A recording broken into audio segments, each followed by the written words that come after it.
You know, the concept was 5 countries.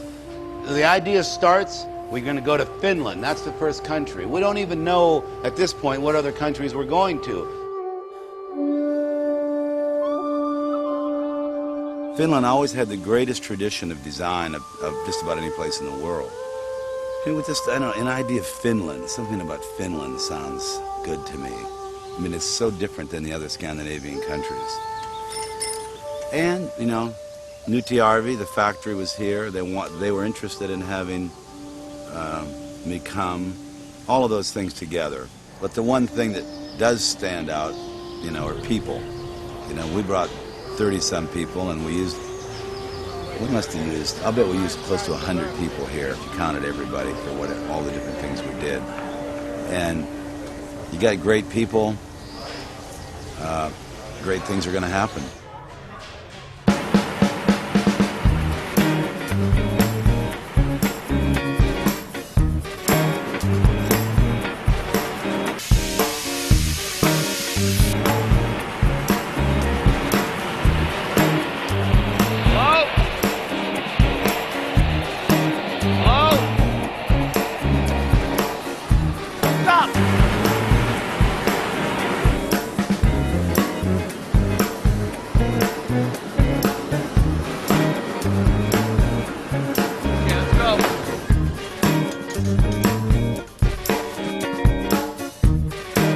He loves a show, and he loves camera, and he loves all kind of publicity.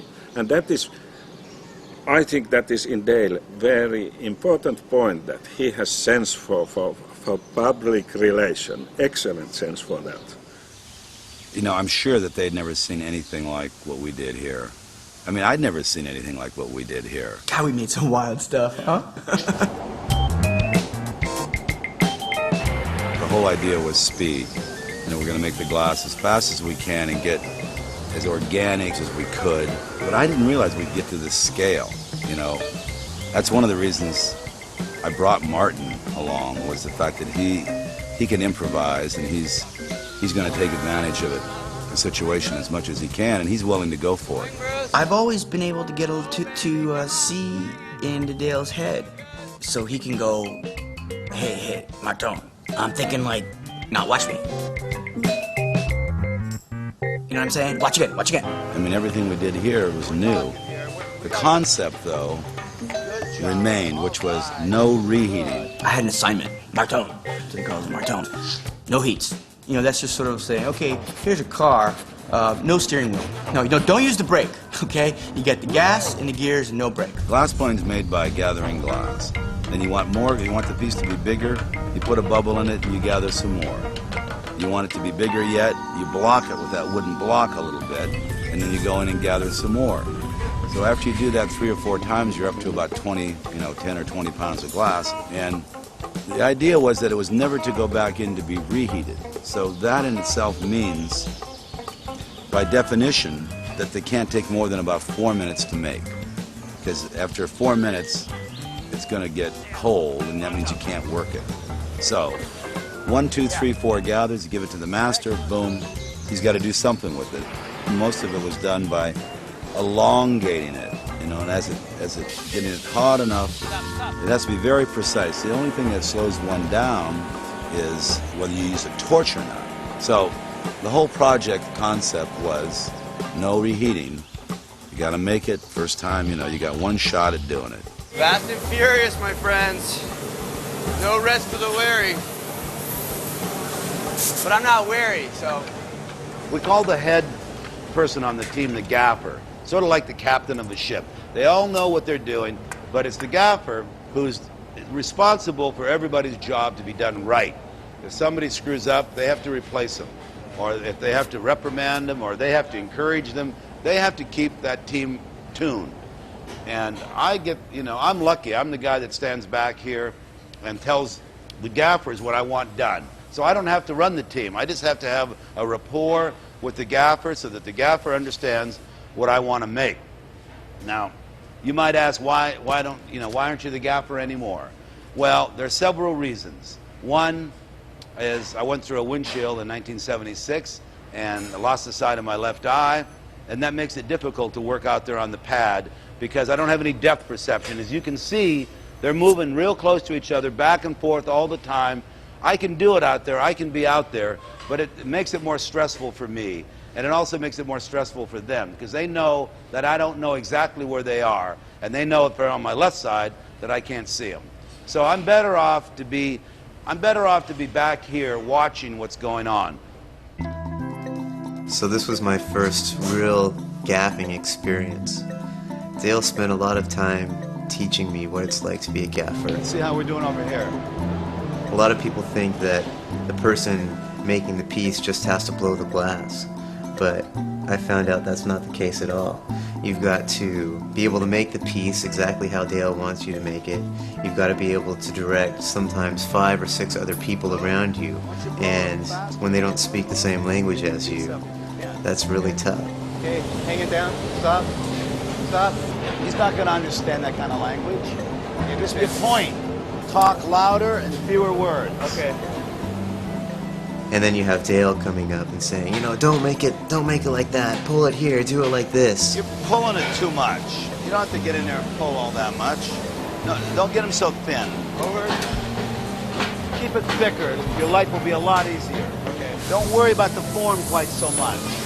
Worry about the speed and worry about the ease of the operation. And there were some pretty stressful moments. Just say, all you have to do is say it once. And say it at it. Okay. Stop.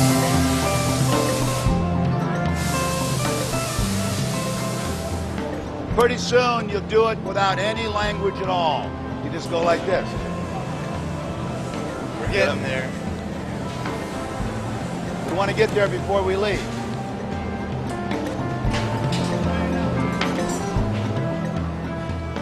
The whole week had been extremely difficult, and we're working as hard as we can, cranking these pieces out. And then I look over my shoulder, and there's this absolutely incredible chandelier hanging there. And I'm looking at the piece that I'm making, knowing that in 2 hours it's going to be hanging on the chandelier too. And that feeling that I was working on something and working towards something so beautiful was a great, amazing feeling. That's one for the canals of Venice. So we went to Finland and had no idea what we were going to make, and we ended up making things going out into the river. I kept trying to find out where the closest water was, and they kept saying the lake, which was a 10-minute walk.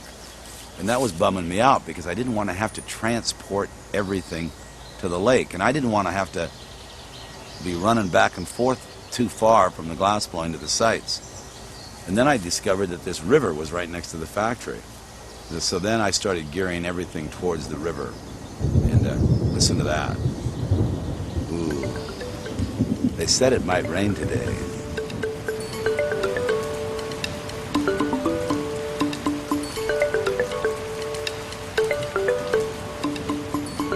You want to go underwater?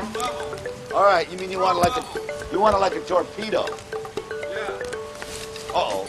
That was not tip first and you broke it. I'm practicing here. Would you give a guy a break? Now we're talking. Well, that didn't break, but it sounded like it broke. Uh-oh, it's sinking. It did break. Ah-ya!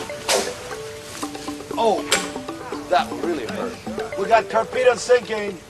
Port starboard. Look at this coming downstream upright. Is this a beautiful thing? Coming in. Bring it home to Daddy. Oh, right in your lap. Wow. Little off course. That was a chuck. Oh man, this is more fun than any amusement park that I remember as a kid. That was a lot of fun. That was fun.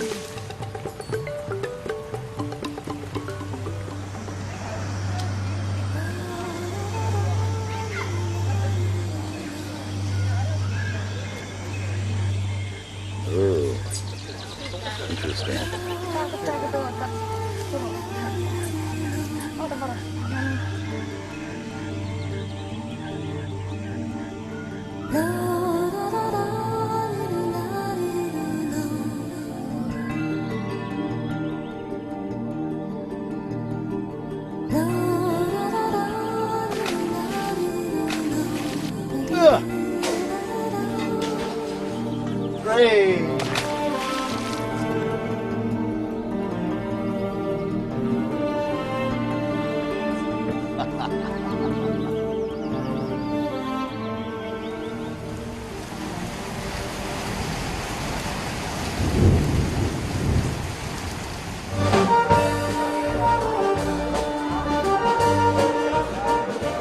anybody want to help me make a drawing?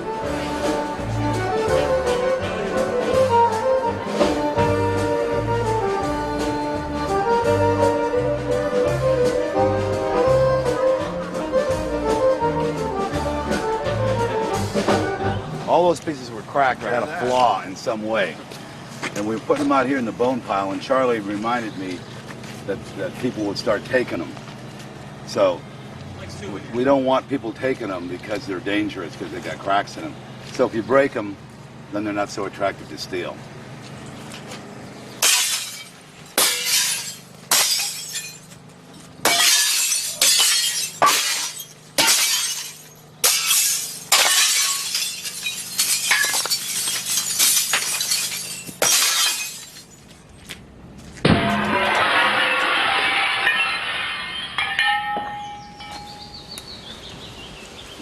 You see, many parts of the world, someone would collect this. Glass is one of the few things that's collected that doesn't cost any money. Glass is the third most collected thing in the world. Stamps is number 1, coins is number 2, and glass is number 3. Well, I think they found a common language, or they found that there is a language between these two groups, and something that they found, they found the fun of making glass. It was like an opera in glass. They seemed so happy, although hard working. And I will go downstairs and pull and blow.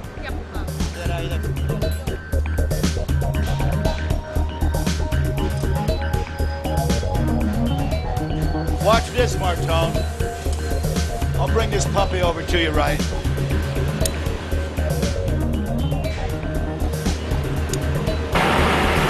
Yes, now we're talking. Turn. Stop. Come on, sweetheart. Bitch. Come on, baby. Yes. The black turns to gray. But when you put the silver, you add yellow that makes it green. Now watch this puppy.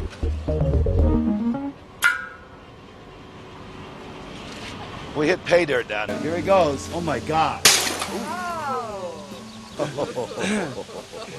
That beluga bottomed out. Last piece right here, man. We're all done. Last piece. Woo!